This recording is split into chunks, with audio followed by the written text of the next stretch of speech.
नमस्कार।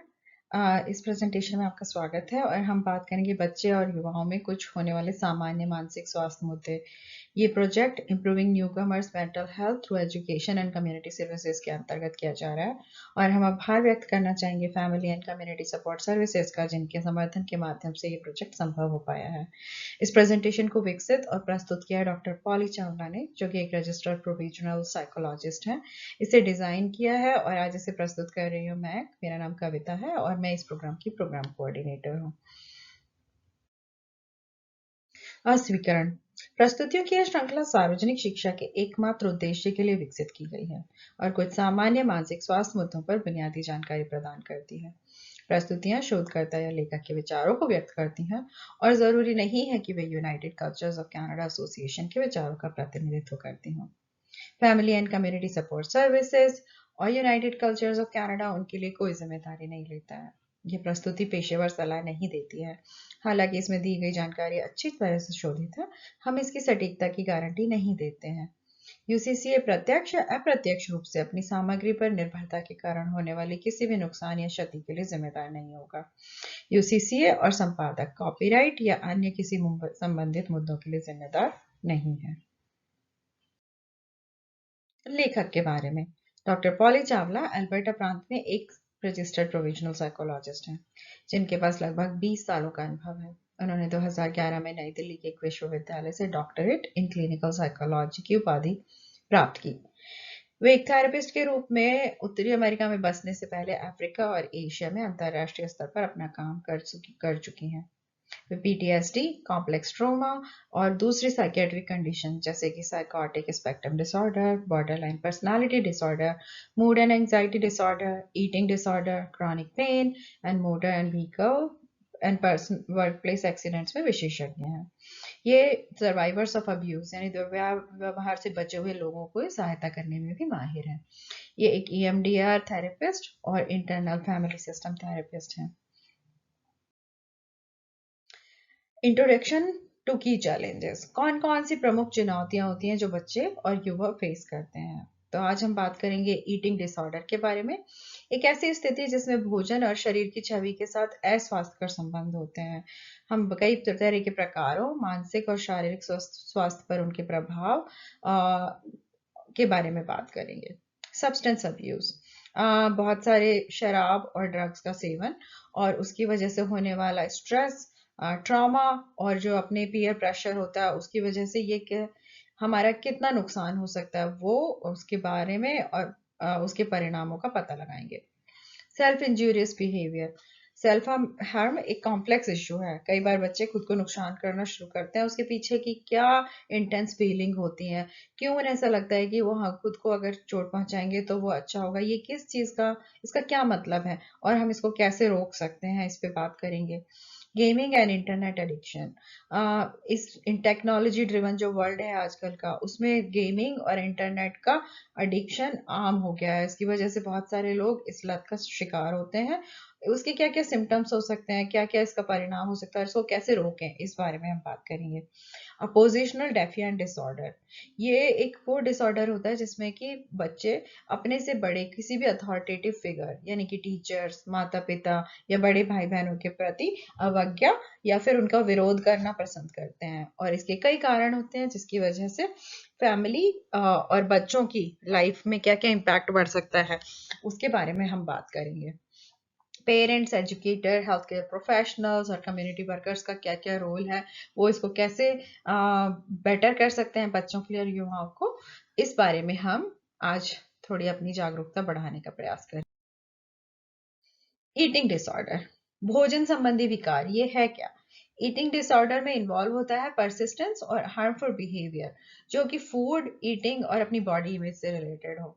बहुत सारे बच्चे अपने जो इमेज होती है उसको लेकर के कंटिन्यू वरिड रहते हैं और उस पर फोकस करने की वजह से वो या तो बहुत ज्यादा खाने को कंट्रोल करने की कोशिश करते हैं या बहुत ज्यादा खाना खाते हैं या कई बार इंटेंशनली वॉमिट करने की कोशिश करते हैं।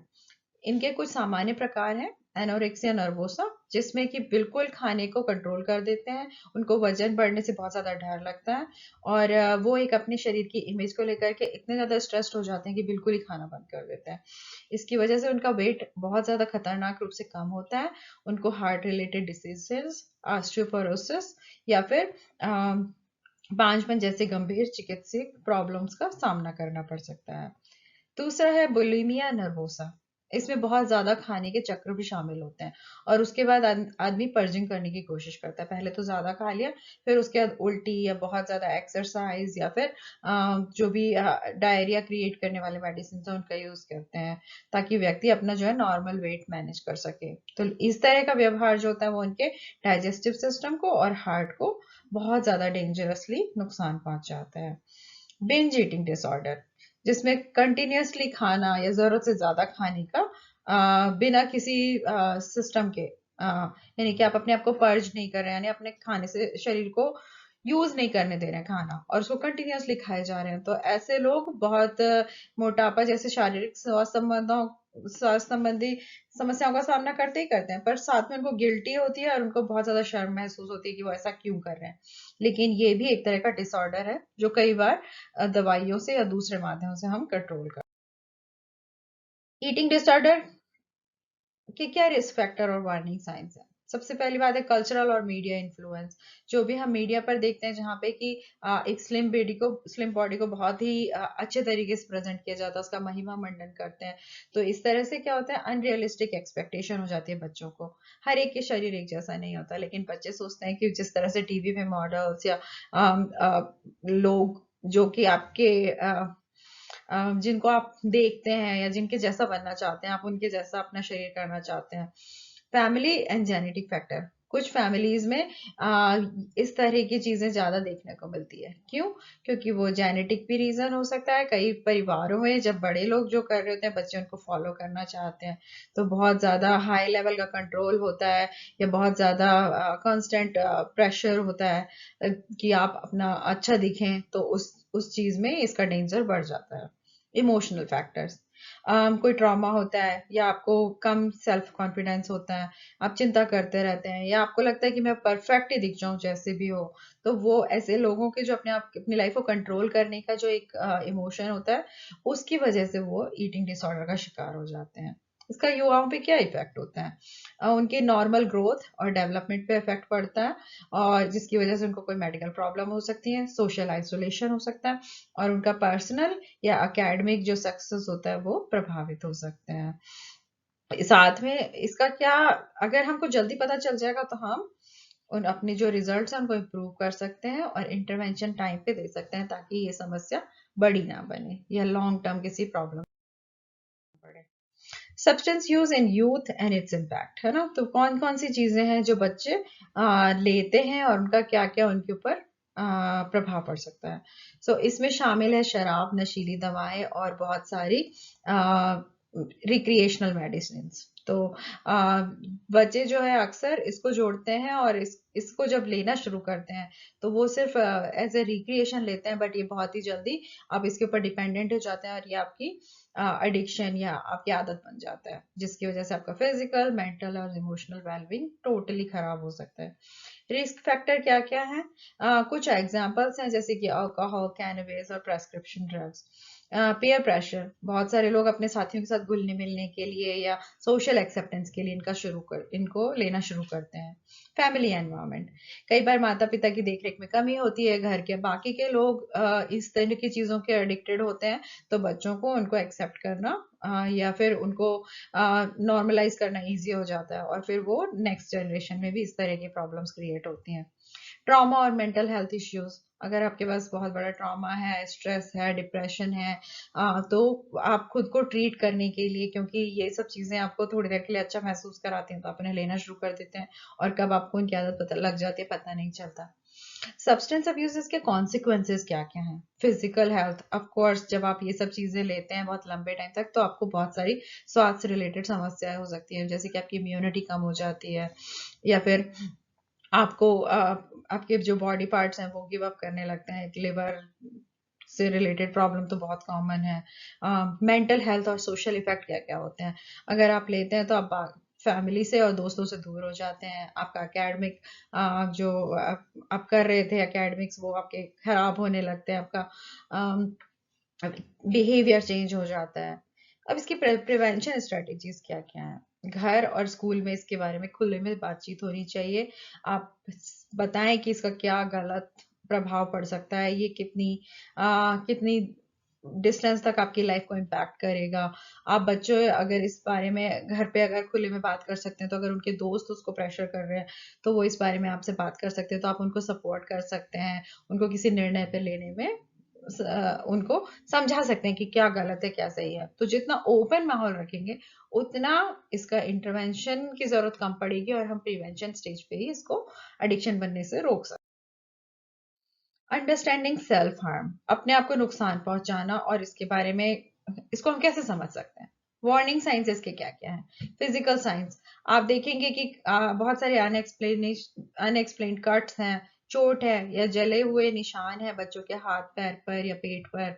उनका बिहेवियर चेंज हो रहा है, जैसे गर्म मौसम में भी वो लंबी आस्तीन के कपड़े पहनते हैं, छुपे छुपे रहते हैं, बाकी लोगों से मिलने जुलने से बचते हैं। इमोशनल इंडिकेटर, बहुत ही नेगेटिव अपने बारे में बात करते हैं, बिल्कुल कॉन्फिडेंस की कमी है, पूरे टाइम पे होपलेसनेस रहती है। तो इस तरह के बच्चों की हेल्प कैसे करें? उनको प्रोवाइड करें एक सेफ एनवायरनमेंट जहाँ पे वो बिना किसी आलोचना के अपने आप को बिना किसी जजमेंट के अपनी प्रॉब्लम्स को बता सकें। आप ये सुनिश्चित करें कि वो महसूस कर रहा है कि उसकी बात को सुना भी गया और समझा भी गया है। कनेक्ट टू प्रोफेशनल सपोर्ट, अभी अगर समस्या बहुत ज्यादा गंभीर है तो किसी प्रोफेशनल सपोर्ट से उनको कनेक्ट करें, जहाँ पे कि वो डीबीटी या स्पेशल थेरेपीज जो है वो सीख सकें और वो सब चीजों का मुकाबला करने के लिए तैयार हो सकें, जो उनको मोटिवेट करती हैं कि हम अपने आप को सेल्फ हार्म पहुंचाएं। एनकरेज एलिनिएटिंग कोपिंग मैकेनिज्म, इन सब चीजों के अलावा और कौन कौन से कोपिंग मैकेनिज्म हो सकते हैं? बिना खुद को हर्ट किए आप कैसे उस पेन को रिलीज कर सकते हो? तो बहुत सारे फिजिकल एक्सरसाइजेस होते हैं जो आपको हेल्प करते हैं। स्ट्रेस बॉल को यूज कर सकते हैं। फिजिट टॉयज आते हैं जो आपको डिस्ट्रैक्ट करने में हेल्प कर।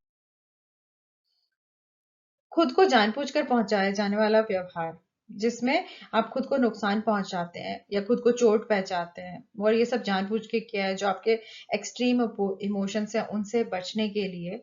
तो ये एक आपकी आपकी बॉडी की एक वॉइस होती है जो आपको बताती है कि भाई आप अपने आसपास की चीजों को कंट्रोल नहीं कर पा रहे, बट आप अपनी बॉडी को कंट्रोल कर सकते हैं।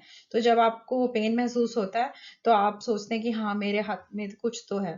तो ये एक मोटिवेशन होता है कि लोग खुद को नुकसान पहुंचाना चाहते हैं। एग्जाम्पल्स हैं कटिंग, बर्निंग, हिटिंग या ब्रूइजिंग। आप बहुत सारे बच्चों के एग्जाम्पल आपने देखे होंगे जो स्ट्रेस या मेंटल हेल्थ प्रॉब्लम से जूझ रहे होते हैं, जो इस तरह के मार्क्स, अनएक्सप्लेन्ड मार्क्स उनके बॉडी पर होते हैं। यूथ क्यों इंगेज होता है सेल्फ हार्म में? तो सबसे पहली बात ये इमोशनल रेगुलेशन है।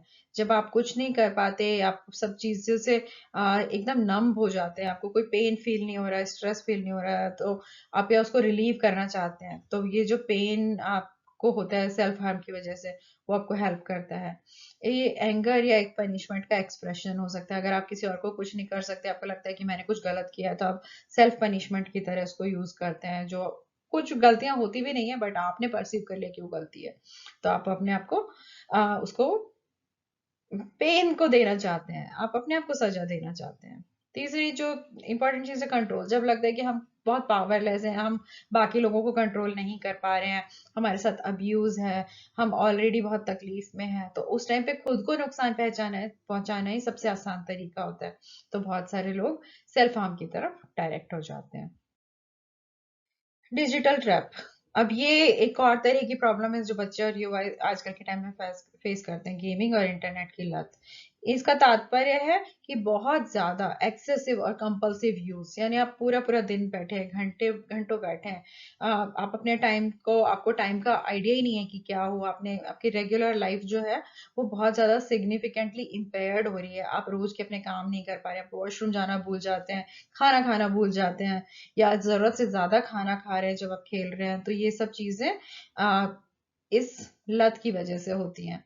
तो और आजकल इसके बहुत लोग शिकार हैं, और हम जानते हैं कि इसकी वजह से हमारी एकेडमिक, सोशल और पर्सनल लाइफ जो है बहुत ज्यादा अफेक्ट होती है।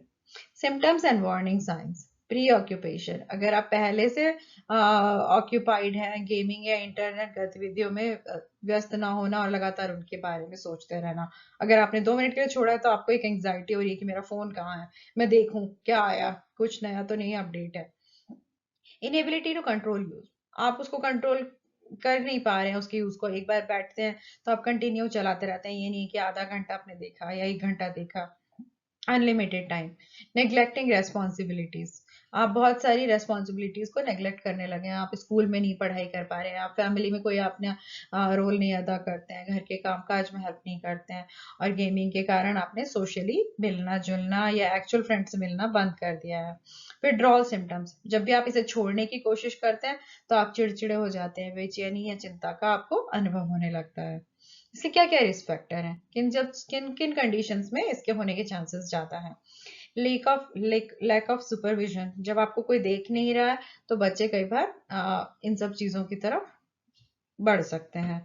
सोशल आइसोलेशन और लोनलीनेस, अब वही बात है कि अगर आपके पास फ्रेंड्स नहीं है, आप अकेले हैं, तो आप एक वर्ल्ड ढूंढना चाहते हैं जहां पे आपको लोग एक्नॉलेज करते हैं, तो ऐसे मामले में गेमिंग या ऑनलाइन एक्सप्रेशन जो है लोग उसकी तरफ उनका रुझान बढ़ जाता है। एस्केपिज्म, आप अपनी रियल लाइफ को एस्केप करना चाहते हो और ये एज अ स्ट्रेस रिलीवर्स को यूज करते हो, तो गेमिंग में जब आप जीतते हैं तो वो आपके जो real life emotional physical financial pains होते हैं उनको कम कर देता है, क्योंकि आपको लगता है कि आपने कहीं तो विन किया है, और इस तरह से धीरे धीरे ये जो है एक आदत में कन्वर्ट। कॉन्सिक्वेंसेज इसके क्या क्या होते हैं, अगर आपने जरूरत से ज्यादा आप इसमें इन्वॉल्व हैं और आपको लत हो गई है तो सबसे बड़ी तो फिजिकल हेल्थ प्रॉब्लम्स होने लगती हैं, आपकी इनएक्टिव लाइफ हो जाती है, आपकी आंखों पे बहुत ज्यादा स्ट्रेस पड़ता है, सर दर्द, पीठ और गर्दन की समस्या है, और स्लीप साइकिल आपकी डिस्टर्ब हो जाती है। मेंटल हेल्थ इश्यूज हो सकते हैं बहुत ज्यादा, अगर आप गेम और इंटरनेट खेलते हैं तो आपको स्ट्रेस, डिप्रेशन, चिड़चिड़ापन और आपके फोकस में बहुत ज्यादा कमी हो सकती है, कंसंट्रेशन आपका खत्म हो सकता है। अकेडमिक एंड सोशल इम्पैक्ट, अगर आप गेमिंग जितना जितना समय गेमिंग में पढ़ता जाएगा या फोन पे पढ़ता जाएगा, आपका पढ़ाई का टाइम कम होता जाएगा, तो जो भी आपकी एकेडमिक परफॉर्मेंस है उसमें कमी आ जाती है, आपके ऑफलाइन रिश्तों से भी आप अलग हो जाते हैं और आपके जो सोशल स्किल्स होते हैं वो खत्म हो जाते हैं। Strategies for prevention and intervention, कैसे हम इसको रोक सकते हैं। सेटिंग बाउंड्रीज, आपको अपने आप के ऊपर एक बाउंड्री सेट करनी कि मैं इतनी देर देखूंगा, मैं इतनी देर गेम खेलूंगा। आपके पेरेंट्स और आपके टीचर्स इसमें आपकी हेल्प कर सकते हैं। घर में ऐसे एरियाज रखें जैसे कि टेबल पर या सोते टाइम आप अपना फोन अपने पास नहीं रखेंगे, तो ये आपको हेल्प करते हैं उस चीज से दूर रहने में। एनकरेजिंग ऑफलाइन एक्टिविटीज, तो आप ऐसी एक्टिविटीज में जैसे खेलना, बाहर अपने घर के बाहर की एक्टिविटीज में पार्टिसिपेट करना, कुछ अपनी हॉबीज को परस्यू करना, इन सब चीजों से आप क्योंकि दूसरी चीजों में बिजी होंगे तो आप अपने आप गेमिंग और स्क्रीन का उपयोग कम करेंगे, आपके पास एक विकल्प होगा।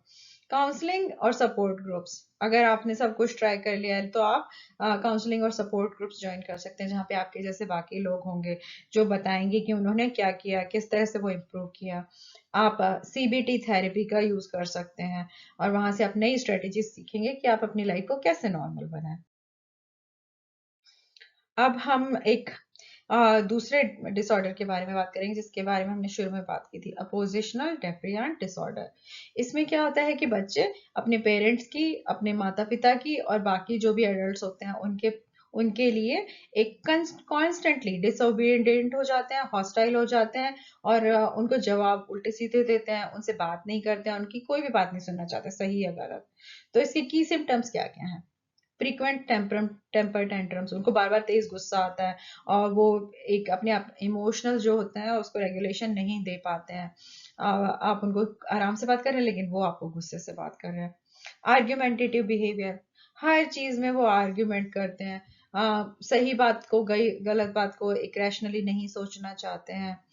ब्लेमिंग अदर्स, हर चीज जो भी गलती होती है उसकी वो रिस्पॉन्सिबिलिटी नहीं लेना चाहते हैं, उसे मना कर देते हैं और हर अपनी गलती के लिए दूसरों को जिम्मेदारी देते हैं या दोषी ठहराते हैं। स्पाइटफुल और विंडिक्टिव एक्शन, दूसरे लोगों के प्रति उनकी जो फीलिंग्स होती है बहुत विंडिक्टिव होती हैं, वो उनके साथ गलत व्यवहार करते हैं, अच्छे से बात नहीं करते, उनकी चीजों को खराब कर देते हैं, उनके सामान को नुकसान पहुंचाते हैं। ये क्या चीजें हैं जो इसकी रिस्क को बढ़ा देती हैं, क्यों होता है ये। फैमिली एनवायरनमेंट सबसे बड़ी बात है, अगर आपके फैमिली में इस तरह की हिस्ट्री है, अगर आप इस तरह के एग्जाम्पल सेट कर रहे हैं तो बहुत पॉसिबिलिटी है कि बच्चे भी इस तरह की व्यवहार को अपना सकते हैं। टेम्परामेंटल फैक्टर्स, कौन कौन से फैक्टर्स होते हैं जो जैसे बच्चों का जो टेम्परामेंट है वो कंट्रोल नहीं हो पा रहा है, तो इस तरह के बच्चे जो बाकी की टेम्पर रिलेटेड प्रॉब्लम्स को झेल रहे हैं उनके लिए ओडीडी होना आसान है। एनवायरमेंटल इन्फ्लुएंसेस कौन कौन से होते हैं, जैसे आपके फ्रेंड्स हैं वो आपको एक्सेप्ट नहीं कर रहे हैं, आप वायलेंट कंपनी में रहते हैं, आपके पास कोई पॉजिटिव रोल मॉडल्स नहीं है, तो ऐसी चीजों में इस तरह के डिसऑर्डर होना ज्यादा पॉसिबिलिटी होती है। ओडीडी को और आगे अगर हम समझें तो इसका इम्पैक्ट क्या है यूथ पर। जो बच्चे इस तरह के चैलेंजेस का सामना कर रहे होते हैं उनको एकेडमिक और सोशल चैलेंजेस बहुत ज्यादा मिलते हैं, उनकी लर्निंग डिस्टर्ब हो जाती है, एकेडमिक अंडर अचीवमेंट उनकी प्रॉब्लम रहती है, और उनको फ्रेंडशिप्स को बनाए पर रखने में बहुत ज्यादा प्रॉब्लम्स होती है। फैमिली में स्ट्रेन होता है, घर में तनाव हो जाता है, बच्चे कन्फ्रंट करते हैं बिहेवियर्स को, और कॉन्फ्लिक्ट जो है कंटिन्यू चलता रहता है, और इससे माता पिता का व्यवहार भी काफी नेगेटिव हो जाता है। अप्रोचेस क्या है जिससे कि हम बच्चों को सपोर्ट कर सकें और इंटरवेंशन दे सकें ताकि ये सब जो चीजें हैं ये डिसऑर्डर हो ही ना। तो उसके लिए ये सब कुछ तरीके हैं। पेरेंट मैनेजमेंट ट्रेनिंग, तो आप पेरेंट्स को सिखाएं कि कैसे वो पॉजिटिव इन्फ्लुएंस दें, पॉजिटिव अपनी कंटिन्यूअसली अपनी जो बाउंड्रीज है उनको एनफोर्स करें, और कैसे अपने बिहेवियर को चेंज करें ताकि बच्चों का बिहेवियर चेंज हो। बिहेवियर थेरेपी, बच्चों को अपनी इमोशंस को एक्सप्रेस करने के लिए कुछ क्रिएटिव मीडियम दें, तो उससे वो नेगेटिव या फिर वायलेंट मीडियम्स की तरफ कम जाएंगे। उनको सोशल कनेक्शंस दें ताकि वो बाकी लोगों से बात कर सकें। फैमिली थेरेपी, पूरी की पूरी फैमिली थेरेपी एक्सेस करें ताकि जो भी फैमिली में जो डायनेमिक्स है, कौन किससे किस तरह से बात कर रहा है, वो चेंज हो सके। अगर अडल्ट लोग आपस में एक दूसरे से अच्छे से बात नहीं कर रहे हैं तो बच्चे भी नहीं करेंगे। तो अगर हम फैमिली थेरेपी सीख करते हैं तो सब एक दूसरे को इस बारे में समझ सकते हैं, और जो एक पॉजिटिव डायरेक्शन होती है उसमें काम कर सकते हैं। पॉजिटिव रीइंफोर्समेंट एंड कम्युनिकेशन, जब आप इस तरह की समस्या से पहले से जूझ रहे हैं तो सबसे इंपॉर्टेंट है कि अब जब भी कुछ अच्छा हो रहा है तो आप बच्चे को उसका पॉजिटिव रीइंफोर्समेंट दें कि हाँ ये सही बिहेवियर है। जब वो अच्छे से कम्युनिकेट कर रहे हैं तो उसको एक्नॉलेज करें। तो इससे क्या होता है कि बच्चा पॉजिटिवली मोटिवेट होता है, बजाय नेगेटिवली पूरे टाइम नेगेटिव बिहेवियर करने के। उसे पता चलता है कि क्या चीज करने से मुझे पॉजिटिव रीइंफोर्समेंट मिलता है। सोशल आइसोलेशन और होम कन्फाइनमेंट, अब ये भी आजकल की नई एक प्रॉब्लम है। जो हम बाकी के डिसऑर्डर्स बात कर रहे हैं, ये और इसका कोएग्जिस्टेंस काफी नॉर्मल होता है। तो इसका कॉन्टेक्स्ट क्या है। जो भी न्यू कमर्स बच्चे या यंग यंग जनरेशन होती है उनके लिए सोशल आइसोलेशन एक बहुत ही इंपॉर्टेंट टॉपिक है, क्योंकि कल्चरली लिंग्विस्टिकली सोशल बैरियर्स का वो सामना कर रहे होते हैं, उनके पास फ्रेंड्स नहीं होते हैं, सेफ्टी कंसर्न्स होते हैं, उनके कल्चर थोड़ी अलग तरह की एक्सपेक्टेशंस होती हैं। तो उससे ये सब को बढ़ावा मिलता है और उनकी मेंटल हेल्थ का और डेवलपमेंट को नुकसान पहुंच सकता है। इसका डायग्नोसिस क्या है, इसके सिम्टम्स क्या क्या हैं। सबसे पहली बात तो विड्रॉल, ये तेजी से अकेलेपन की तरफ भागते हैं, परिवार के लोगों से बात नहीं करना, दोस्त बनाने में रुचि नहीं रखना। Loss of interest in previous, ये जो जिन चीजों में पहले मजा आता था उनमें अब बिल्कुल मजा नहीं आ रहा है, ना खेलना है, ना कोई आर्ट में पार्टिसिपेट करना है, ना कोई हॉबी को परस्यू करना है। तो ऐसे लोग क्या है डिप्रेशन की तरफ जाते हैं और साथ साथ विड्रॉल, सोशल विड्रॉल की तरफ जाते हैं, बाकी लोगों से मिलना बंद कर देते हैं। अब जब आप बाकी लोगों से नहीं मिल रहे हैं तो इनका स्क्रीन टाइम क्या है जो बढ़ जाता है। तो ये जब रियल सोशल कनेक्शंस नहीं है तो उस टाइम को फिल करने के लिए वो बहुत सारे डिवाइसेस पे डिपेंड हो जाते हैं, गेमिंग, सोशल मीडिया, या कंटिन्यूअसली जो कंटेंट अवेलेबल है ऑनलाइन उसको कंटिन्यूअस कंज्यूम करते हैं। डेक्लाइन इन मूड, इनका मूड पूरी तरह से चिड़चिड़ापन, उदासी और उतार चढ़ाव दिखाई देता है। बच जो यंग अडल्ट्स होते हैं या टीनेजर्स होते हैं उनमें लो सेल्फ एस्टीम और कॉन्फिडेंस की कमी हो जाती है। ये बहुत कॉमन सिम्टम्स हैं। और अपने फ्रेंड्स के साथ वो टाइम स्पेंड नहीं करना। साइकोलॉजिकल इम्पैक्ट इसका क्या होता है, अगर आप सोशली सब लोगों से अलग हुए तो ऑफ कोर्स आप बाकी सारी मेंटल हेल्थ प्रॉब्लम्स की तरफ बढ़ रहे हैं। आपको एंजाइटी हो सकती है, मेंटल हेल्थ से रिलेटेड दूसरे डिसऑर्डर्स हो सकते हैं, डिप्रेशन हो सकता है, आपको लगेगा कि मैं कभी सेल्फ सफिशिएंट नहीं हूँ, बहुत ही होपलेसनेस आ जाएगी। बच्चों का जो जो एक इम्यूनिटी सिस्टम होता है टुवर्ड्स एवरीथिंग, वो बहुत नेगेटिव हो जाता है। वो बहुत सारी ऑनलाइन एक्टिविटीज में इन्वॉल्व हो सकते हैं जो कि उनके लिए अच्छा नहीं है। फॉर एग्जांपल पोर्न, या फिर जो अनलिमिटेड गेमिंग है वो। अवॉइडेंट बिहेवियर, टालने का व्यवहार बच्चों में बढ़ जाता है। तो वो क्या करते हैं, कल्चरल डिफरेंसेस की वजह से या अनएक्सेप्टेंस की वजह से सोशल सिचुएशंस को ही अवॉइड करना शुरू कर देते हैं। तो इससे एक नया जो एक सोशल आइसोलेशन का एक सर्कल होता है या साइकिल होता है वो चालू हो जाता है। साइकोलॉजिकल इंटरवेंशंस क्या क्या हो सकते हैं? तो कॉजेज होते हैं कि कारण हो सकते हैं कि चैलेंजेस होते हैं नए कल्चर को अडेप्ट करने में। डिस्क्रिमिनेशन का डर होता है, बुलिंग का डर होता है। घर में पेरेंट्स बहुत ज्यादा रेस्ट्रिक्शन लगाते हैं सेफ्टी के लिए, तो आप सोशल आइसोलेशन का शिकार शिकार हो सकते हैं। ऐसे कैसे क्या करें कि ये थोड़ा कम हो, या इसको कैसे इंटरवेन करें ताकि आप इससे बाहर निकल सकें? तो स्ट्रक्चर्ड रूटीन्स की बहुत जरूरत है। आपके दिन में, आपकी लाइफ में एक रूटीन और स्ट्रक्चर होना जरूरी होता है। वर्चुअल सोशल एंगेजमेंट, आप अपनी फैमिली से बात करें, अपने लोगों से बात करें। माइंडफुलनेस हो या कोपिंग टेक्निक्स हो, आपको आप माइंडफुलनेस को प्रैक्टिस करें, अपने मैकेनिज्म बनाएं, नई नई स्ट्रेटेजी सीखें। फैमिलीज के साथ कनेक्ट करें जो आपकी कम्युनिटी में है, जिनके पास सिमिलर एज के बच्चे हैं। तो उससे बच्चों को एक आउटलेट मिलता है। और पेरेंट एजुकेशन प्रोग्राम्स को अटेंड करें ताकि आपको पता चले कि सही पेरेंटिंग कैसे हो सकती है कनाडा जैसे country. Shared risk factor across issues. अब ये जो हमने 5-6 टॉपिक्स पे बात करी, इनमें क्या क्या शेयर्ड रिस्क फैक्टर हो सकते हैं? तो बहुत सारी चीजें जो होती हैं वो ओवरलैपिंग होती हैं। जैसे कि खाने का विकार, हमने सब्सटेंस यूज का, हमने सेल्फ हार्म के बारे में बात करी, गेमिंग के बारे में बात करी, ओडीडी की बात करी। ये अक्सर एक ही व्यक्ति के साथ होते हैं। तो इनका इनका होने का कारण क्या हो सकता है? अगर आपने ट्रॉमा झेला है बचपन में, या अगर आपको नेग्लेक्ट हुआ है, या आपके साथ कुछ इमोशनल या बिहेवियरल प्रॉब्लम्स थी, तो आप ज्यादा पॉसिबिलिटी है कि आप इन सब चीजों का शिकार हो सकते हैं। मेंटल हेल्थ इश्यूज, अगर आपको दूसरे तरह के मेंटल हेल्थ इश्यूज हैं तो ये कोमॉर्बिडिटी या इनका को एग्जिस्टेंस बहुत नॉर्मल है। फैमिली डिस्फंक्शन, अगर परिवार में अच्छे रिश्ते नहीं हैं, स्ट्रॉन्ग रिलेशनशिप्स नहीं है, और घर के बाकी के लोगों की मेंटल हेल्थ या इमोशनल हेल्थ या हिस्टोरिकली कुछ प्रॉब्लम्स रही हैं, तो आपको इसका इन सब प्रॉब्लम्स का होना की कोई संभावना ज्यादा है। इम्पोर्टेंस हमेशा अर्ली इंटरवेंशन का होता ही होता है। तो जितना जल्दी हो सके हमको इन रिस्क फैक्टर्स को पहचानना चाहिए और हमको इनको मैनेज करना चाहिए, ताकि जितना जल्दी हम मैनेज करेंगे तो हम समस्या को बढ़ने से रोक सकते हैं। सो इनिशियल हेल्थ हो, फैमिली डिस्कशंस हो, एक ऐसा माहौल हो जहाँ हर कोई हर किसी से बात कर सके, तो वो आपको इन चुनौतियों को, इनसे सामना करने के लिए आपकी मदद कर सकते हैं। इन चुनौतियों का सामना कर रहे युवाओं को कैसे हम सपोर्ट करें, क्या हम उनको प्रोफेशनल इंटरवेंशन दें? तो अगर प्रोफेशनल इंटरवेंशन की बात करें तो थेरेपेटिक अप्रोचेस होते हैं, जैसे कि कॉग्निटिव बिहेवियर थेरेपी, जिसमें हम उनको नेगेटिव पैटर्न्स को पहचानने में, उनको बदलने में हेल्प करते हैं। डायबिलिटिकल बिहेवियर थेरेपी, डीबीटी, तो इसमें हम क्या करते हैं कि कोई बहुत ज़्यादा इंटेंसिटी अगर खुद के लिए नेगेटिव फीलिंग है, तो उसकी जगह हम उनको सहनशीलता या रेजिलियंस डेवलप करना सिखाते हैं। सपोर्ट ग्रुप्स, जहाँ पे बच्चे एक ग्रुप में अपनी एक्सप्रेशन करते हैं और इन सब चुनौतियों का सामना कर रहे हैं, वो अपने आप को अलगाव को कम करने की कोशिश करते हैं। स्पेशली गेमिंग में और सब्सटेंस यूज में ये बहुत काम आते हैं। आपने अल्कोहल एनोनिमस का नाम सुना ही होगा।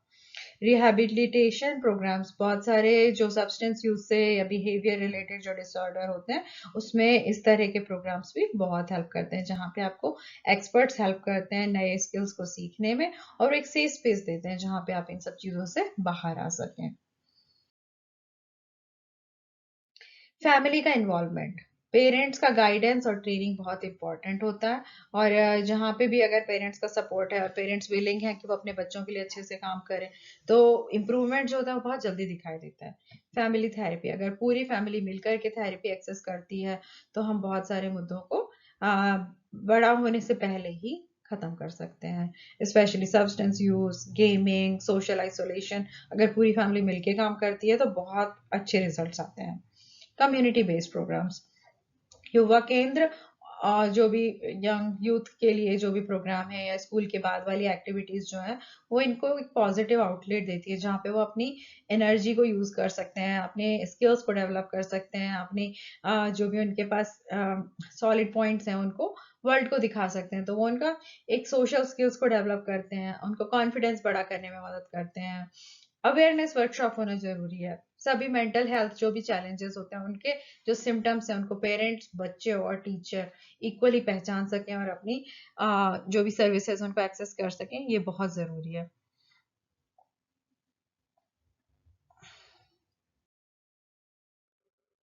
Being there for youth. अब आप अगर अपने यूथ के लिए वहां पे हैं तो कैसे आप कर सकते हैं? सबसे बड़ी बात है कि एक्टिव लिसनिंग और अंडरस्टैंडिंग। अपने बच्चे जब आपके पास आ रहे हैं, वो कुछ कहना चाह रहे हैं, तो उनको एक्टिवली सुनिए, लिसन करिए बिना किसी जजमेंट के। हो सकता है आप उनकी बातों पे सहमत नहीं हो या जो वो करना चाह रहे हैं वो आपको सही ना लगे, लेकिन उनको सलाह देना और जो वो स्पेशली जो बिल्कुल नहीं चाहते वो, उससे हमें बचना चाहिए। उनके पर्सपेक्टिव को समझें और बिना किसी जजमेंट के उनकी मदद करने की कोशिश करें। Validate their feeling. अगर उनकी फीलिंग्स हैं और उनको डर लग रहा है या उनको गुस्सा आ रहा है या कंफ्यूज फील कर रहे हैं, तो आप उनकी फीलिंग्स को मैं समझता हूँ ये कहना आपके लिए वास्तव में कठिन होगा, ये कि अगर आप कहेंगे उनको तो उनको लगेगा कि आपने उनको देखा, आपने उनको सुना और आप उनकी बात को समझते हैं। एनकरेज ओपन कम्युनिकेशन, है ना? तो इसके लिए क्या है कि create a safe space for sharing. एक ऐसी जगह बनाए अपने घर में, एक ऐसा वातावरण बनाए जहाँ पे बच्चे अपनी भावनाएं और अपने एक्सपीरियंसेस को फ्रीली चेंज एक्सप्रेस कर सकें, सबके सामने बात कर सकें, उन्हें बताएं कि उन्हें इसमें कोई पनिशमेंट नहीं मिलेगा या उनको कोई डिसीजन नहीं सुनाया जाएगा अगर उन्होंने कुछ बात बताई है तो।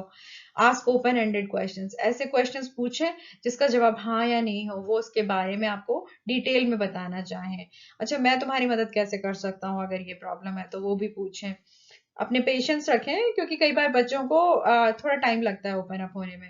तो अगर वो थोड़ी बात कह रहे हैं तो थोड़ा और उनसे ओपन एंडेड क्वेश्चन पूछें, फिर उसके आगे बताएंगे, फिर थोड़ा और पेशेंस रखें। तो इस तरह से आप एक अच्छा space create. Providing practical support. तो उनको कोपिंग मैकेनिज्म, जो हेल्दी कोपिंग मैकेनिज्म है उसको डेवलप करने में हमें हेल्प करनी, क्योंकि हम हमेशा तो उनके साथ नहीं रहेंगे। तो ऐसे में एक्सरसाइज, जर्नलिंग, ड्राइंग या किसी एक्टिव क्रिएटिव एक्टिविटी में इन्वॉल्व होने से उनको अपने लाइफ लॉन्ग स्किल्स मिल जाते हैं जिससे वो अपने आप को हेल्प कर सकते हैं। उनको प्रोफेशनल हेल्प ढूंढने में मदद कीजिए। अगर आप नहीं कर सकते हैं तो बहुत सारे फ्री काउंसलिंग सर्विसेज होते हैं या पेड काउंसलिंग सर्विसेज होते हैं जो आपका इंश्योरेंस कवर कर सकता है। आप वहां तक पहुंचने में उनकी मदद कीजिए। Support their journey. कभी कभी इन सब चीजों से निकलना इतना आसान नहीं होता और जर्नी अप एंड डाउन और बैक एंड फोर्थ चलती है। तो ऐसे मामलों में हमें अपने बच्चों को सब या जो भी हमारे घर में यंग अडल्ट हैं उनको सपोर्ट करना है, क्योंकि अगर उन्होंने थोड़ी सी भी अगर उसमें सक्सेस ली है तो और उसके बाद उनको एक फिर से वापस से फेलियर मिलती है, तो ये नहीं है कि हम उनको छोड़ दें। हम इनको सपोर्ट करना है, उनको आश्वासन देना है कि भाई उनके चाहे जितनी भी छोटी प्रोग्रेस हो वो इम्पोर्टेंट है। Role of school teacher and community members. School based mental health programmes जो होते हैं वो बच्चों के लिए बहुत हेल्पफुल होते हैं, क्योंकि वहां पे वो एक नॉर्मल माहौल में उसके बारे में बात कर सकते हैं और बहुत सारे बच्चे स्कूल को एक सेफ स्पेस की तरह देखते हैं। Community engagement. अगर वो कम्युनिटी में इंगेज रहते हैं, वॉलंटियर एक्टिविटीज में पार्टिसिपेट करते हैं, तो वहां पे वो जो लोकल प्रोफेशनल्स होते हैं उनसे इस बारे में बात कर सकते हैं और जो मेंटल हेल्थ रिलेटेड स्टिग्मा होता है उसको कम कर सकते हैं। इसमें एम्पैथी की बहुत इंपॉर्टेंस है, क्योंकि अगर आप एम्पैथी रखेंगे और आप सामने वाले को ही समझाएंगे कि वो अकेला नहीं है और इससे जो भी अटैच स्टिग्मा है, और बिना किसी जजमेंट के अगर हम आपकी हेल्प करने वाले हैं, तो ये जो हेल्प करने का जो ये एक फीलिंग होता है कि हाँ मुझे हेल्प मिलेगी, ये उनको बहुत मदद करता है। बिल्डिंग अ सपोर्टिंग एनवायरनमेंट। अब हमने ये सब कर दिया, आपने वहां पे आप अपने बच्चों के लिए भी, लेकिन हम ऐसा एनवायरनमेंट बनाए कि बच्चे इस तरह के चैलेंजेस को अगर फेस कर रहे हैं तो वहां पे वो अपने आप सपोर्ट्स को ढूंढ सकें। सो यही है कि जो भी मेंटल हेल्थ प्रॉब्लम्स है या इस तरह के जो व्यवहार है, उनको बच्चों के सामने उनके बारे में बात करें ओपनली, और इस बात पे जोर दें कि ये इस तरह की जो चुनौतियां का कारण कुछ और होता है और हमको उनको उन रिस्क फैक्टर्स को कम करना है जिनके कारण से वो हुई हैं, और अगर हो गई हैं तो हम इंटरवेंशन दें और हम उनको एम्पैथेमेटिकली और सपोर्ट करें, उनको इन सिम्टम्स को मैनेज करने में उनकी हेल्प करें। एक कम्युनिटी बनाएं जहाँ पे उनकी केयर हो सके, पेरेंट्स और केयर गिवर अपने बच्चों का ध्यान रखें, लेकिन साथ में उनको टाइम, प्यार और उनको अंडरस्टैंडिंग और कम्युनिकेशन भी प्रोवाइड करें। रोल ऑफ एजुकेटर और सपोर्ट सिस्टम, स्कूल में एक ऐसा सेफ स्पेस देना जहाँ पे बच्चे बात कर सकें, उनके ऊपर मेंटल प्रेशर कम हो, एकेडमिक प्रेशर कम हो, वहाँ पे स्कूल इनकी बहुत मदद कर सकता है इस तरह के बच्चों की। रोल ऑफ ब्रॉडर कम्युनिटी, पूरी कम्युनिटी क्या कर सकती है? अब जो मेंटल हेल्थ प्रोफेशनल्स होते हैं वो, यूथ सर्विसेज जो होती हैं, एजेंसीज होती हैं, लोकल जो बिजनेसेस होते हैं, वो ओवरऑल सभी की मेंटल हेल्थ को इम्प्रूव करने में एक ऐसा वातावरण बना सकते हैं जहाँ सब लोग मिलके काम करें और एक दूसरे को सपोर्ट करें, ताकि बच्चे जो भी जिस चीज की उन्हें नीड है वो वहां तक पहुंच सके। इसी के साथ अगर आपको फिर भी तुरंत सहायता चाहिए, अगर आप या आपका कोई परिचित तत्काल खतरे में है या उन्हें तत्काल आवश्यकता की जरूरत है तो 911 पर कॉल करें। अगर आपका कोई परिचित आत्महत्या का प्रयास करने के बारे में सोच रहा है तो 24/7 सहायता के लिए 988 पर कॉल करें। 988 सुसाइड क्राइसिस हेल्पलाइन है, और यहाँ पे और कई सारी हेल्पलाइन दी हुई हैं जिन पे आप कॉल कर सकते हैं और फ्री काउंसलिंग या मेंटल हेल्थ सपोर्ट एक्सेस कर। निःशुल्क परामर्श सेवाओं के लिए इस ईमेल आईडी पे आप हमें मेल कर सकते हैं। आप हमारी वेबसाइट पे जा सकते हैं, free mental health counselling page के अंडर सर्विस सेक्शन में, वहां पे आपको इस बारे में और जानकारी मिल सकती है, और आप हमारी टीम के बारे में जानकारी प्राप्त कर सकते हैं। और इसी के साथ आज का ये जो सेशन है जिसमें हमने बच्चों के और युवाओं के जो कॉमन मेंटल हेल्थ प्रॉब्लम्स होते हैं उनके बारे में बात करी, ये खत्म होता है। धन्यवाद।